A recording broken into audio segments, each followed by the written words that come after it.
이거 약간 SK 하이닉스판 101이에요. 프로듀스 101이 딱 떠올렸어요. 영일이치의 영을 담당하고 있는 최영은입니다. 반갑습니다. 네, 정부에서 소부장 2.0 전략을 발표했습니다. 부장님 이름도 아니고 소부장이 뭐냐 하실 텐데, 소부장은 소재, 부품, 장비를 통칭하는 말입니다. 주로 반도체 관련주 얘기할 때 소부장 이렇게 줄여서 얘기를 하거든요. 그러면 이 전략은 뭐냐?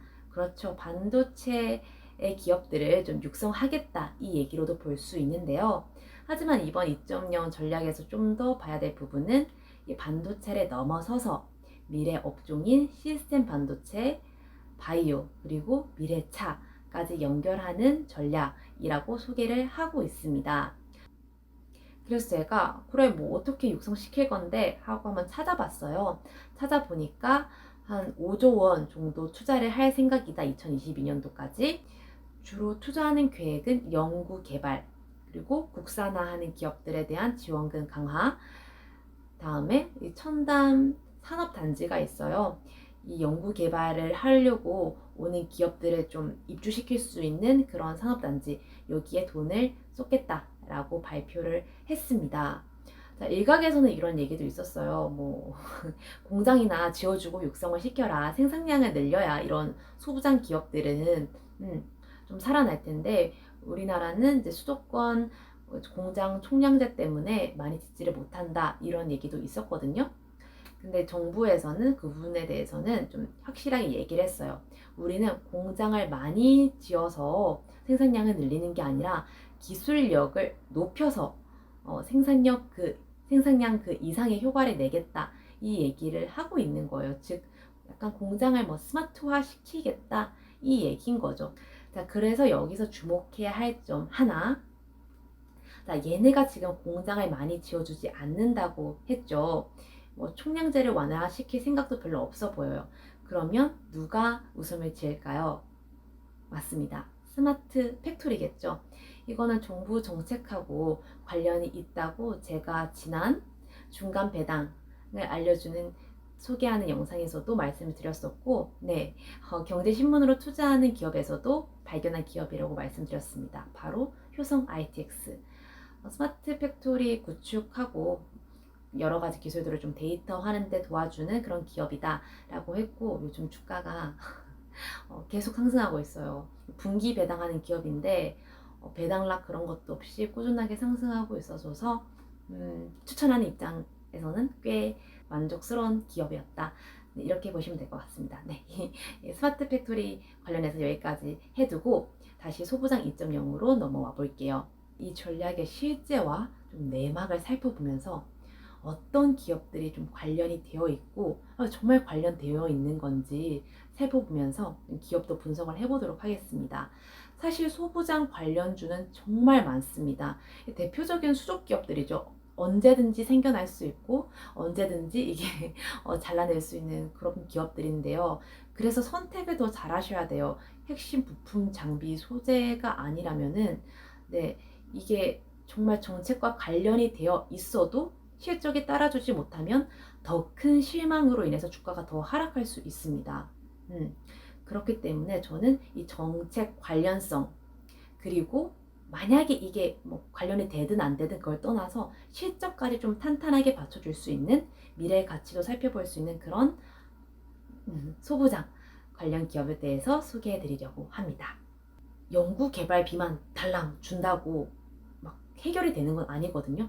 누군가는 그 판을 철저하게 짜주고, 그래 너 들어와, 넌 들어오지 마, 이것 갖고 해, 이걸 해줘야 돼요. 그럼 이 판을 누가 짜는가? 바로 대기업이 짭니다. 누구냐? SK 하이닉스입니다. SK 하이닉스가 이 소부장 2.0 전략의 사실 실제적인 실세라고 해도 과언이 아니에요. 첨단 특화 산업단지도 말씀을 드렸잖아요. 거기에 기업을 받습니다. 한 650여 개 정도 기업을 받고 들어넣어요. 들어넣어서 이제 그들끼리 이제 공동 기술 개발도 하면서 막 서로 막 연구도 해보는 겁니다. 이때 SK 하이닉스가 어느 정도 도움을 주겠죠. 대기업이다 보니까 다른 그런 중소기업들과 달리 정보력이나 뭐 기술력도 있을 거고 자본도 있기 때문에 되게 그들이 쓸 수 없는 아주 비싼 그런 장비들은 갖고 있을 거란 말이에요. 또 얘기하는 거 들어보니까 한 50억 정도 그런 장비도 뭐 빌려주면 빌려주겠다 이런 얘기도 하더라고요. 자, 그러면은 좀 이런 생각이 드는 거죠. 기업의 목적은 이익 창출이잖아요. SK 하이닉스가 무슨 자선단체도 아니고 이 일을 그냥 하고 있는 게 아니라는 거죠. 그럼 왜 하고 있는 걸까? 봤더니 이거 약간 SK 하이닉스판 101이에요. 프로듀스 101이 딱 떠올렸어요. 그 선정된 650여 개 기업이 이제 기술 개발을 하는 거예요. 뭐 경쟁을 하든 공동으로 하든 일단 똘똘 뭉쳐서 연구 개발을 하면요. SK 하이닉스는 쭉 지켜보다가 너 업체 괜찮네. 너 기술 괜찮네. 하고 걔네를 데려가는 겁니다. 그럼 걔랑 계약을 체결하는 거예요. 자, 그럼 그 업체 입장에서는 좀 중소기업일 거 아니에요. 얼마나 대박이겠어요. 그 대기업인 SK가 나와 공급 계약 체결을 해주다니 이런 것도 있고 SK 하이닉스 입장에서는 아마 공급 체결할 때 되게 기술에 비해서 좀 낮은 단가로 체결을 하겠죠. 내가 판을 깔아줬으니까 너네가 이 정도 가격은 좀 낮춰라. 그래서 분명 자신에게 조금 더 이득 되는 구조로 짤 거예요. 그 부분에서도 이익이 될 수 있고 나중에 만약에 정말 좋은 기술이 나왔을 때 사실은 SK가 도와줬다 하면서 뭐 사회적 브랜드 이런 식으로 또 브랜드 가치를 좀 높일 수 있는 거죠. 그래서 저는 소부장을 다 떠나가지고 이 소부장 2.0에 진짜 관련주는 SK 하이닉스다라고 먼저 말씀을 드리고 싶고요. 얘네가 잘 돼야 SK 하이닉스도 잘 되는 거니까요. 그리고 두 번째는 솔브레인입니다. 솔브레인도 지금 SK 하이닉스랑 거의 제 1순위로 그 첨단 산업단지에 초청을 받은 회사예요. 아마 같이 좀 도와줘라 라는 입장인 것 같은데 그럼 얘가 왜 정부의 초청을 먼저 받았냐? 이게 바로 지금 정부의 정책의 깊은 내막과 관련이 있습니다. 일본 수출 규제입니다. 지금 소부장 2.0 전략을 펼친 이유가 뭐 반도체 육성 전략도 있지만 지금 일본 수출 규제 품목 때문이에요. 반도체를 만들 때 필요한 정말 핵심 부품들을 일본으로부터 거의 수입을 하고 있습니다. 그게 지금 아이러니한 거죠. 우리는 뭐 일본 필요 없다 수출 규제를 해놨는데 정작 우리를 먹여 살리는 1등 업종인 반도체는 100% 일본을 수입을 하고 일본산 거를 수입을 하고 있으니까요. 그러니까 이게 되게 아이러니한 거죠. 그래서 정부도 이건 좀 아닌 것 같다 하고 일본한테 우리가 수입하는 것들을 국산화를 시켜보자. 이게 정부의 깊은 속내인 것 같습니다. 지금 그거를 조금 실현시켜 준 게 솔브레인이에요. 그럼 솔브레인은 무엇을 했냐 하면요. 그 램 테크놀로지랑 합작을 또 해가지고 그 반도체에 들어가는 불화수소의 액체를 만들어냈습니다. 그래서 이 부분은 굉장히 국산화를 좀 많이 이끌어냈어요. 원래 한 40% 정도를 수입을 했었는데 이 부분을 국산화를 시키면서 30%를 줄였어요. 그래서 수입 비중을 12%가 됐습니다. 그래서 이 부분에는 어느 정도 성과가 있었다라고 보는 거죠. 그래서 그럼 다른 것도 할 수 있지 않을까 하면서 이런 전략을 또 펼치게 된 것 같습니다. 사실 근데 솔브레인도 뭐 소부장급은 아니죠. 중견 기업이기 때문에 그 급은 아니지만 그래도 이 2.0 전략에 있어서 좀 정부에서 좋게 평가하고 있는 기업이다라고 보시면 될 것 같고요. 자, 그 다음에 이 불화수소 중에 액체형을 방금 말씀드렸다면 기체형도 있어요. 이 기체형도 수입 비중이 거의 100%인데 이 기체형을 성공시킨 기업이 하나 있죠. 얼마 전에 바로 SK 머티리얼즈입니다. 네, 이제 공식화가 됐어요. 이 기술 우리가 만들어냈다. 그런데 문제는 뭐냐? 생산이 안 되고 있다는 겁니다. 생산 투자를 빨리 받아가지고 공장을 돌려서 만들어야 되는데 아직 이 생산 업체를 못 잡다 보니까 테스트조차 하고 있지 않은 상황이라고 합니다. 그래서 지금 SK 머티리얼즈가 만약에 실적이 나왔을 때는 뭐야 이거 하실 수가 있어요. 왜냐면 직접적으로 생산한 게 없기 때문에 그에 관련된 매출은 없는 거죠. 네, 하지만 이 부분은 그래도 좀 주목해야 되는 기술인 건 맞고 나라에서 원하고 있는 국산화 기술이다. 그리고 이 생산업체를 빨리 좀 잡아서 생산량을 늘려서 수입하는 것보다 네, 단가를 낮추면은 SK 머티리얼즈도 좀 괜찮다고 보고 있습니다. 하지만 생산업체를 좀 잡지 못하고 혹은 잡았다 하더라도 생산량이 미비해서 수입하는 것보다 돈이 더 들어간다. 그러면 굳이 얘네 걸 쓸까요? 뭐 정부가 밀어준다 하는데 아유 필요 없어 더 싼 게 짱이지 하고 그냥 일본 거 수입해서 쓰지 않을까요? 이런 생각이 듭니다. 그래서 SK 머티리얼즈는 핵심적인 기술을 만드는 데 성공했다라는 장점도 있지만 아직 생산이 완비되지 않았다라는 리스크도 작용하고 있습니다. 이걸 알고 투자를 하셨으면 좋겠네요. 사실 여기까지는 그래도 어느 정도 국산화가 진행된 품목이고요.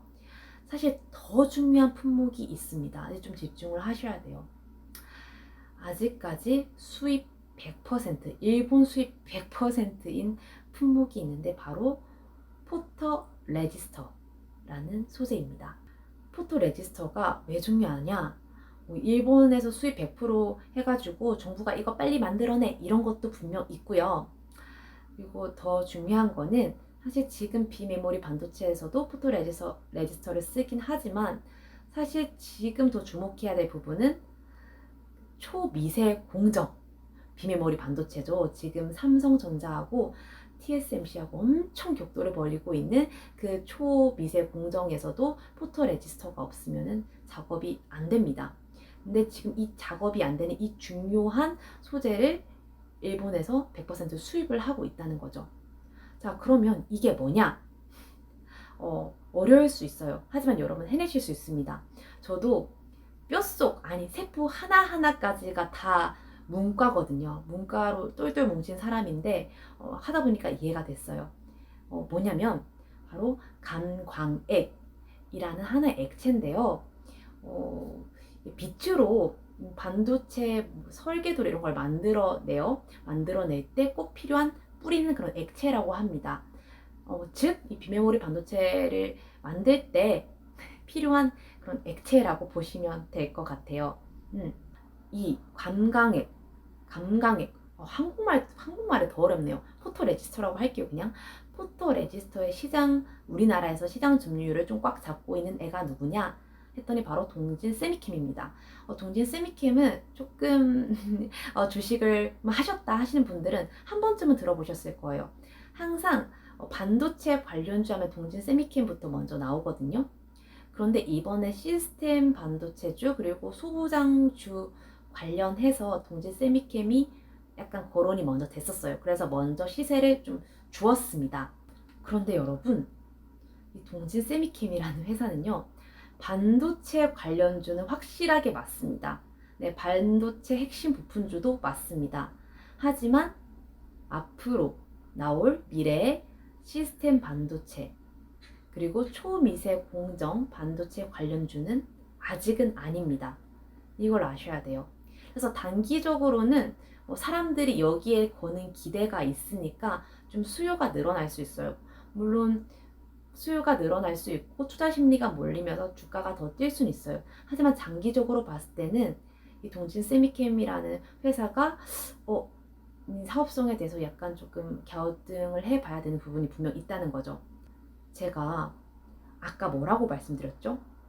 이 포토 레지스터가 수입 100%라고 했잖아요.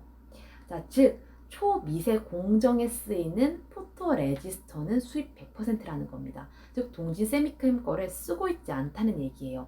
아마 앞으로는 이 초미세 공정으로 좀 달려나갈 건데 동진 세미캠 걸 쓰지 않아? 그러면 좀 이상해지는 거죠. 매출이 뭐 준다기보다는 사람들이 투자 심리가 위축이 되거나 뭐야 이거 하는 줄 알았는데 안 하네? 하고 실망을 해서 주가가 내려갈 수가 있다는 거죠. 그래서 아직 동진 세미캠의 연구 개발 단계에서는 이 초미세 공정에 들어가는 포토레지스터를 만들 수준이 아니다. 그래서 일본에서 수입을 하고 있다라고 보고 있습니다. 삼성전자에서 말하기를 5년 내에는 우리나라에서도 만들 것 같다라고 얘기를 하거든요. 그러면 그 전에 동진 세미캠이 먼저 만들어내서 시장 점유율을 꽉 잡아야 돼요. 동진 세미캠이 반도체 관련주 중에서 왜 인기가 좋냐면 우선 공급사가 빵빵합니다. 삼성전자하고 LG전자예요. 네, 매출의 거의 26%를 삼성전자 공급과 체결하고 있고 10%를 LG전자하고 체결을 하고 있습니다. 그만큼 생산량에 있어서는 충분히 보급을 하고 있다라고 보실 수가 있는데요. 그래서 얘네가 연구개발을 열심히 해서 초미세 공정에도 들어갈 수 있는 그걸 만들어냈다? 그러면 이제 더 할 건 없는 거죠. 네. 그렇게 돼버리면은 어차피 얘네는 공급 계약사가 삼성이란 LG란 든든한 뒷배가 있잖아요. 그런데 내가 기술 개발을 해가지고 이것까지 만들어냈어? 이러면 그대로 너 그럼 이전 것도 보급하고 새로 만든 것도 보급해 이렇게 되는 거죠. LG도 마찬가지고요. 또 동진 세미캠의 장점 중에 하나가 해외 법인이 설치되어 있어요. 중국하고 대만에 설치가 되어 있거든요. 그러면 중국에 수출도 쉽게 할 수 있는 거고요. 대만에 누가 있습니까? TSMC가 있잖아요. 비메모리 업체 1위, 시장 점유율 1위인 TSMC에게도 어느 정도 접촉을 할 수 있는 그런 기회가 된 거죠. 근데 TSMC도 이 포토 레지스터 때문에 한번 골머리를 좀 썩힌 적이 있습니다. 그래서 아마 이 부분은 지금 이 포토 레지스터 시장은 다들 주목을 하고 있는 거예요. 누가 먼저 만들어내냐. 를 보고 있는데 동진 세미킴이 그 기회를 좀 잡았으면 좋겠습니다. 그렇지 않으면 그냥 계속해서 일본 거를 쓰는 수밖에 없죠. 네. 다음 소개해드릴 기업은 바로 어보브 반도체입니다. 자, 어보브 반도체는 무엇을 하는 회사냐? MCU를 생산해내는 회사입니다. MCU, 마블 시네마틱 유니버스 아니고요. 네, 이거 이해하시면 마블 덕후. 어쨌든 그 가전 전자기기에 들어가는 뭐 제어 장치 CPU, 가전 제품용 CPU라고 보시면 될 것 같아요. 특히 인공지능도 좀 담당할 수 있는 그런 칩이라고 보시면 될 것 같습니다. 요즘 가전 제품은 이거 하나씩 다 무조건 들어가야 되는 거거든요. 그래서 가전 제품계의 핵심 부품주라고 할 수 있죠. 그리고 비메모리 반도체로 만들기 때문에 이것도 비메모리 관련주로 제가 선정을 했습니다. 네, 특히 얘네는 어디에 특화되어 있냐면 밥솥. 여러분 그거 기억나세요? 요즘은 광고 잘 안 하긴 하는데 옛날에 휴대폰으로 그 취사 예약할 수 있었던 거? 네, 이런 거 만들어내는 회사라고 보시면 됩니다. 그래서 어보브 반도체가 뭐 정부가 육성하는 그 기업에 650여 개 기업에 안 들어갈 수도 있어요.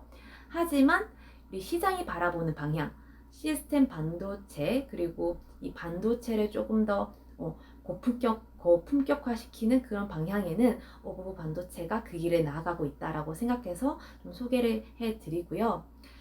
공급사도 꽤 빵빵합니다. 삼성전자, LG전자, 위니아 대우, 그리고 해외에서는 여러 가지가 있지만 제일 눈에 띄는 게 화웨이더라고요. 뭐 얼마나 많이 공급 계약이 체결이 되어 있는지는 모르지만 뭐 그래도 연결은 되어 있다. 이 정도로 보시면 됩니다.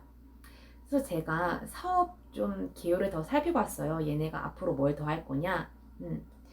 지금 어차피 MCU를 하고 있다는 것은 IoT, 사물 인터넷을 하고 있다는 거랑 마찬가지거든요. 그걸 알고 있기 때문에 이 인공지능, 스마트화를 좀 더 개발하겠다라고 얘기를 한 상태고, 또 한참 지금 친환경, 네, 친환경 그런 에너지 이런 이슈들이 계속 떠오르고 있잖아요. 그걸 좀 받아들여서 초저전력 그런 칩을 좀 만들어 내겠다라고 발표를 했습니다. 얘네 사업 기호를 들어봤을 때 어느 정도 미래 가치를 담고 있고 조금 사람들이 좋아할 만한 그런 사업으로 짰네라는 생각이 들어서 이 기업을 소개해 드리려고 합니다. 네, 그럼 세 번째 기업으로 넘어갈게요. 세 번째 기업은 바로 리노공업입니다. 리노공업은 제가 정말 많은 곳에 뒤져봤는데 이거를 추천해주는 기업은 거의 못 봤습니다. 네, 사실 저의 최애 주식이기도 해요. 제가 블로그를 하고 있는데 제가 블로그 초창기 때부터 좀 추천을 해드렸던 기업이었거든요. 그때 주가가 거의 7만 원대였는데 지금은 뭐 11만 원, 4만 원이 뛰었네요. 좀 많이 뛰긴 했어요. 어쨌든 이 리노공업을 추천하는 이유는 사실 뭐 완벽한 소부장 주 테마주에 엮인다 이렇게는 확신을 할 수가 없습니다. 사실 테마주에 안 엮일 거예요. 그런데 비메모리 관련주 그리고 앞으로 업황을 살펴봤을 때 리노공업이 반도체 관련주로서 좀 성장을 할 가능성이 크다라고 보여져서 네, 소개를 해드리려고 합니다. 그럼 리노공업이 무엇을 하는 회사냐 하면은 반도체 검사용 소켓 그리고 핀을 만드는 기업입니다. 그 외에도 요즘은 의료기기 쪽으로도 나갔다고 하는데 거의 대부분의 매출은 이 반도체에서 얻고 있어요. 자, 반도체 검사용 소켓은 반도체를 만들면은 이제 검사를 해야 되기 때문에 반드시 필요한 부품이기도 합니다. 자, 그런데 얘가 왜 비메모리랑 관련이 있는가 하면요.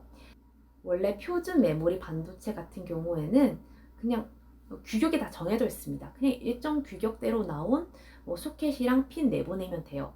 하지만 비메모리 반도체 같은 경우는 조금 다릅니다. 지금 삼성전자가 계속 추진하고 있는 이 초미세 공정 이게 하는 이유가 뭐냐면 소량 개발을 하되 다품종으로 하겠다는 거예요. 즉 재고를 남지 않게 우리는 설계 의뢰를 받은 것만 이제 생산 투자를 하겠다는 거죠. 자, 그럼 이렇게 되면은 리노공업 입장에서는 품종마다 새롭게 소켓을 개발해야 내야 하기 때문에 수요가 더 늘어날 수밖에 없습니다. 기존 반도체는 기존 반도체대로 나가고 비메모리는 또 다른 소켓을 만들어야 되기 때문에 이에 대한 수요도 늘어날 수밖에 없는 거죠. 그리고 두 번째 이유는 사실 이거는 메모리 반도체하고 상관없어요. 바로 이제 5G 때문입니다. 사실 리노공업이 만들어내는 반도체 소켓은 대부분 스마트폰에 이용이 되는데요. 스마트폰이 4G에서 이제 5G로 넘어가는 그런 시기잖아요. 그런데 4G에 썼던 이 핀과 소켓의 양보다 5G로 들어가게 되면 이 핀의 양을 1.5배에서 2배 정도 확장을 시켜야 된다고 합니다. 이 말이 뭐죠? 즉 수요가 늘어난다. 그래서 공급을 더 많이 땡겨와야 된다. 이 말인 거죠. 그럼 리노공업 입장에서는 매출이 늘어날 수밖에 없는 시장인 거죠. 네. 그래서 이 달라지는 시장 속에서 계속해서 좀 성장해 나갈 수 있는 여력이 있다라고 생각이 들었고요. 자, 그러면 이 중요 소재 부품주 같은 경우는 생산량도 중요하거든요. 이래놓고 조금 생산해 버리면은 단가가 안 맞아요. 그렇기 때문에 제가 생산도 봤더니 2만여 개 정도는 뽑아낼 수 있는 그런 생산량도 가지고 있고 이미 1170여 개의 회사에 납품을 하고 있어요. 어느 정도 공급 회사도 많이 갖고 있고 그리고 특히 이 부분이 중요하죠. 좀 인류 기업들하고 많이 연결이 되어 있습니다. 인텔하고 지금 쌍두마차를 이루는 메모리 반도체 시장이죠. 퀄컴. 다음 또 방금 말씀드렸던 비메모리 반도체 시장 점유율 1위인 TSMC 그리고 삼성 마지막으로 애플까지 이렇게 연결 고객사를 갖고 있습니다. 이것도 뭐 얼마나 계약이 되어 있나 이거는 몰라요. 하지만 연결고리는 다 있다는 점.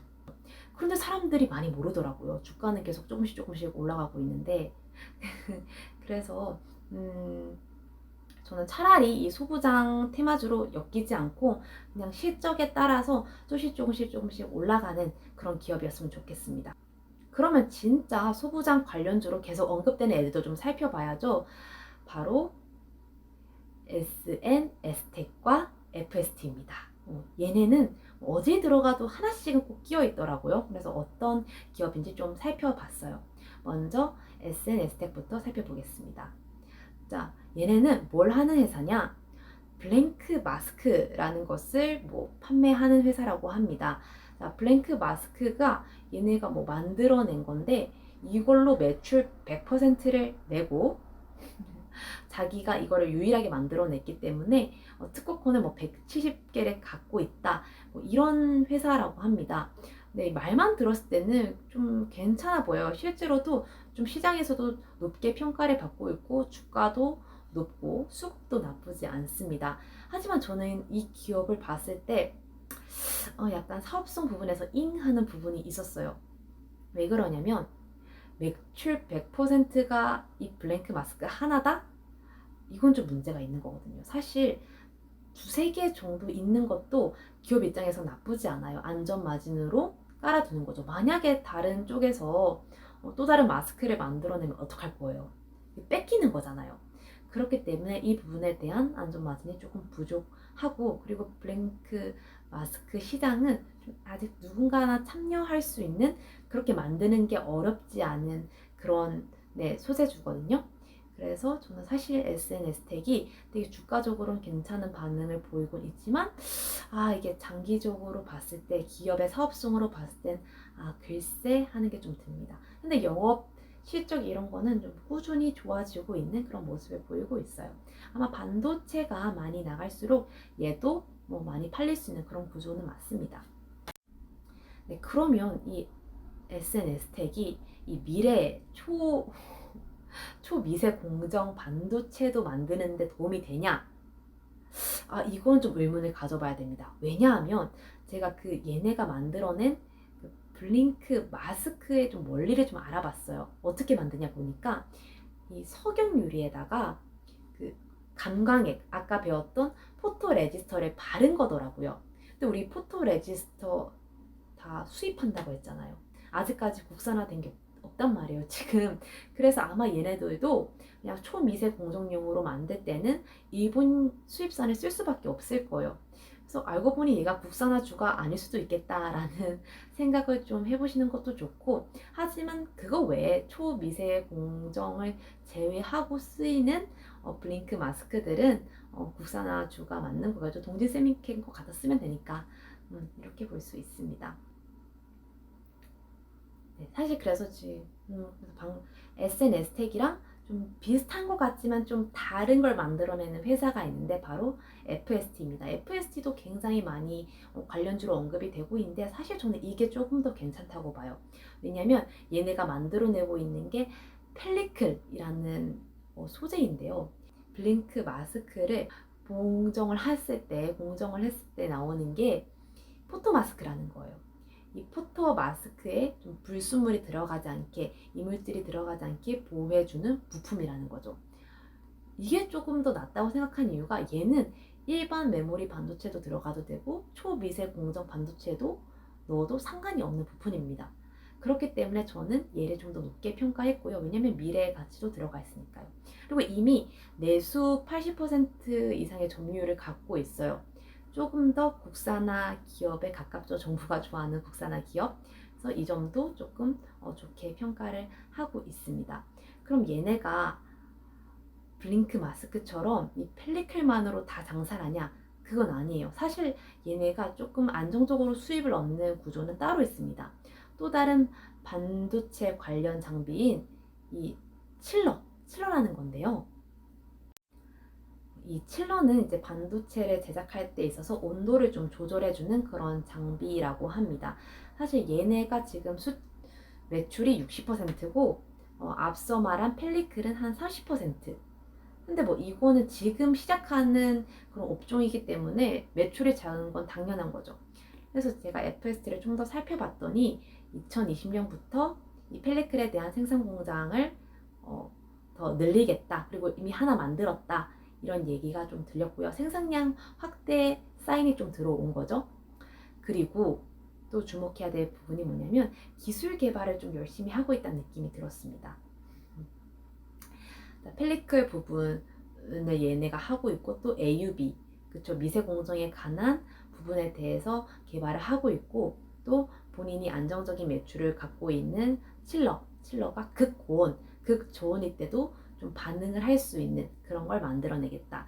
기존 반도체의 장비를 기술을 살리면서도, 그리고 새로운 신사업인 펠리클도 놓치지 않겠다라는 거죠. 이런 걸 봤을 때 저는 사실 앞서 말한 SNS텍보다 FST가 사업성은 좀 더 좋을 수 있겠다, 이렇게 판단은 합니다. 하지만 이 사업성이랑 주가가 항상 연결되는 건 아니에요. 사람들이 이게 너무 좋을 것 같아 그러면 몰려서 막 올라가는 게, 그런 게 주가거든요. 하지만 저는 조금 더 안전하게 내가 혹여 물리더라도 얘가 사업이 괜찮으면 좀 믿고 좀 갈 수가 있잖아요. 그런 기업을 원하기 때문에 네, FSD를 조금 더 중점적으로 봤던 것 같습니다. 네, 그래서 여기까지 소부장 관련주들 그리고 시스템 반도체 관련주들까지 조금 살펴봤습니다. 지금 정부는 꽤 예민하게 국산화된 기업을 원하고 있어요. 그래서 여러분이 투자하는 이 기업이 정말 지금 정책 관련이 있는 것인지 혹은 관련이 있지만 꼭 현대에만 얽매여 있진 않은지 미래 가치도 좀 갖고 있는지 그런 걸 좀 살펴보시면서 여러분의 투자에 좀 도움이 되셨으면 합니다. 자, 다음 시간에서는요, 정부가 내년에 투자를 하겠다고 발표한 또 다른 업종이죠. 미래차입니다. 미래차 하면 뭐죠? 전기차하고 수소차가 있죠. 그럼 이 전기차와 수소차를 좀 대표할 만한 핵심 부품주들 그리고 또 그 안에서도 사업성과 좀 리스크를 살펴보는 그런 시간을 보내도록 하겠습니다. 마지막으로 네, 드디어 구독자가 50명이 넘었습니다. 너무 감사합니다. 하지만 인간의 욕심은 끝이 없다고 100명도 되고 100명도 넘어서 얼른 1000명이 됐으면 좋겠어요. 1000명이 돼서 얼른 구독자분들 혹은 궁금하신 분들이랑 좀 실시간 스트리밍을 하면서 질의응답을 좀 해보는 그런 걸 빨리 해보고 싶더라고요. 얼마 전에 제가 이런 주식 투자 관련해서 연수를 하나 했었거든요. 실시간으로. 그런데 막 댓글이 오고 댓글을 읽고 질문하고 답하는 게 너무 재밌는 거예요. 너무 재밌는 댓글도 많고 약간 소통하는 기분이 좀 들어가지고 이거는 내 체질이다. 유튜버는 내 체질인 것 같다. 이런 걸 좀 살짝 느꼈습니다. 그래서 제가 이 1000명이 구독자가 될 수 있도록 얼른 영상 구독과 좋아요 부탁드릴게요. 그럼 다음 시간에 만나요. 안녕.